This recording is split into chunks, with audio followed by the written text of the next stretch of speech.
నేటి పునీతులు పునీత యూఫ్రేజియా గారు.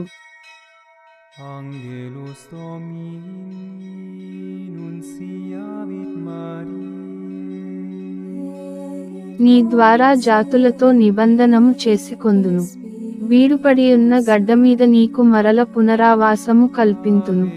బుధవారం మార్చి 13, 2024. మొదటి పఠనం యెషయా గ్రంథము 49వ అధ్యాయం 8 నుండి 15 వచనాలు. ప్రభువు ఇట్లనుచున్నాడు, నేను నిన్ను కరుణించు సమయము వచ్చినప్పుడు నీ మొర విందును.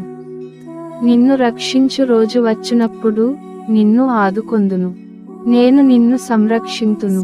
నీ ద్వారా జాతులతో నిబంధనము చేసుకొందును. ఇప్పుడు బీడువడియున్న నేల మీద నీకు మరల పునరావాసము కల్పింతును. నేను బందీలతో మీరు స్వేచ్ఛగా వెళ్ళుడు అని చెప్పదును. చీకటిలో ఉన్నవారితో మీరు వెలుగులోనికి రండు అని పల్కుదును. వారు గొట్టెల మందవలె మార్గము ప్రక్కన మేయుదురు. కొండల మీది పచ్చికను తిందురు. వారికి ఆకలిదప్పులు కలుగవు. సూర్యతాపము వారిని బాధింపదు. వారి మీద నెనరుగల వాడే వారిని నడిపించును. అతడు వారిని నీటి బుగ్గల వద్దకు గొనిపోవును. నేను కొండల నుండి మార్గము వేయుదును, రాజపదమును సిద్ధము చేయుదును. నా జనులలో కొందరు దూరము నుండి వత్తురు, కొందరు ఉత్తరము నుండి పడమటి నుండి వత్తురు, మరికొందరు సీనీము నుండి వత్తురు. ఆకాశమా ఆనందనాదము చేయుము, భూమి సంతసింపుము, పర్వతములారా సంతోషముతో పాడుడు.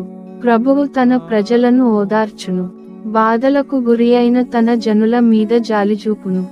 ప్రభువు నన్ను పరిత్యజించెను, నన్ను విస్మరించెను అని సియోను పల్కెను.